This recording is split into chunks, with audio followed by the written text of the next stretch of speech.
Do you listen to music? I'm pretty sure you do. But have you ever thought, why do we listen to music and what power can it have over us? Well, let's try to figure that out.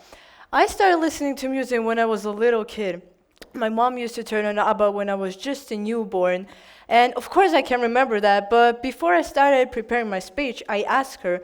And she told me that whenever I was crying, she would turn on ABBA playlist and I would go silent and listen very attentively to it.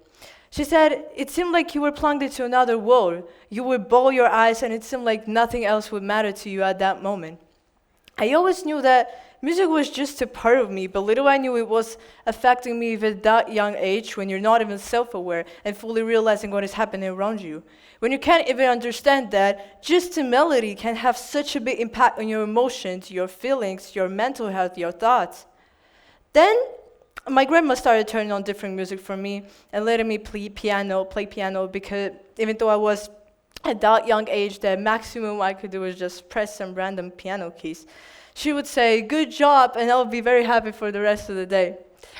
When I was about 6 years old, I started asking my parents to buy all the musical instruments I would see on my way.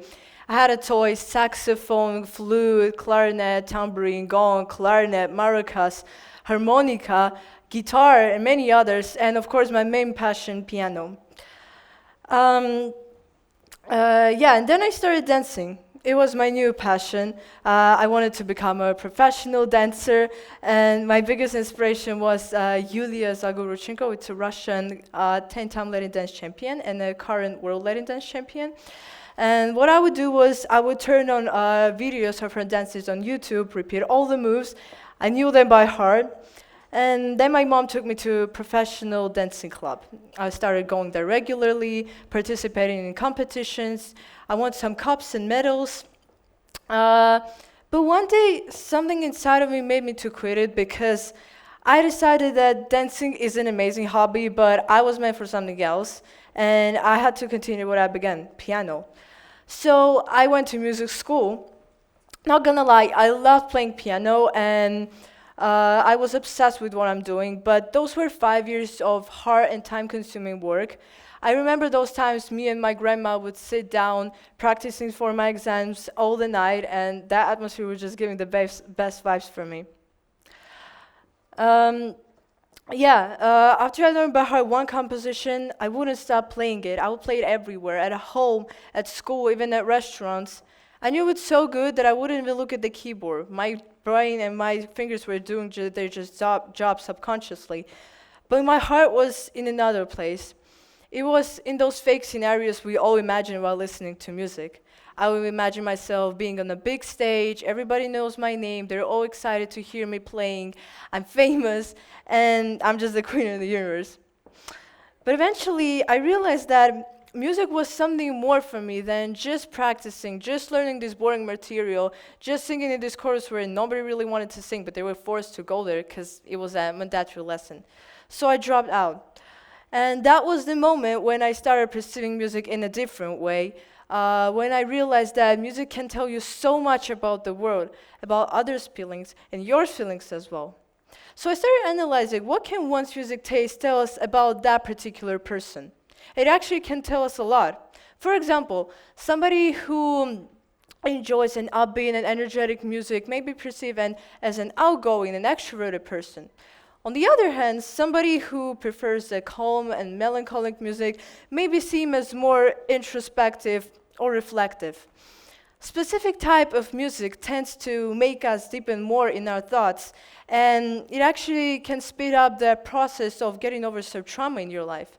And those are not just my thoughts, those are facts that can be proven scientifically. In 1995, Dr. Masaru Emoto was the first scientist to record the musical impressions on water.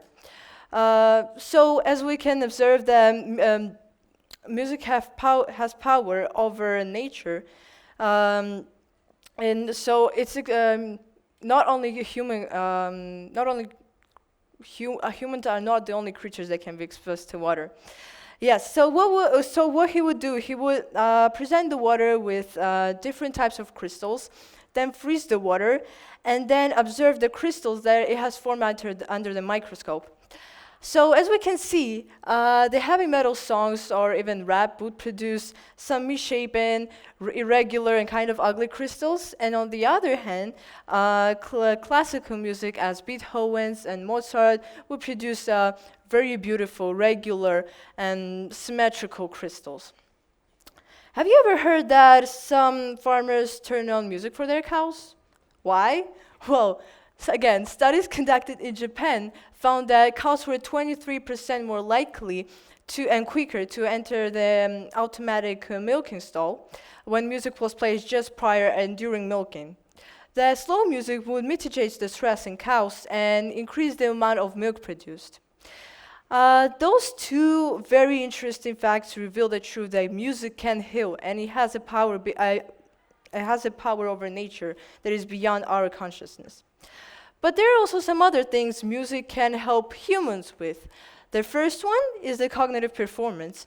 Studies have found that listening to an upbeat music leads to improvements in processing speed, while listening to both downbeat and upbeat music led to improvements in memory.